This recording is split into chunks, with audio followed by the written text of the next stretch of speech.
বন্ধু বান্ধৱীসকল এই আপোনালোকলৈ মোৰ গাহৰি মাংস মেটেকা আলু ৰেচিপিটো আগবঢ়াই দিলোঁ। আপোনালোকে ৰেচিপিটো কেনেকৈ পাৰে জনাব দেই। গাহৰি মাংস হয় এইবিলাক। গাহৰি মাংস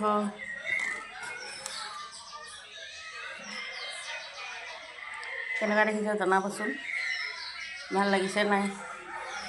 যদি কাৰোবাৰ খাবলৈ মন গৈছে আমাৰ ঘৰলৈ আহিব দেই, মই বনাই খুৱাম। মেটেকা গাহৰি মাংস আলু, আমাৰ আহোমসকলৰ এয়া প্ৰিয় খাদ্য হয় দেই। মেটেকা গাহৰি মাংস আলু নহ'লে আমাৰ নচলে। ভাল পাওঁ খাই। আপোনালোকে খাব মন কৰিলে আহিব, কেতিয়াবা যোগাযোগ কৰিব নিশ্চয়। ৰেচিপি কেনেকুৱা হৈছে আপোনালোকে জনাব। আজিলৈ বাই বাই।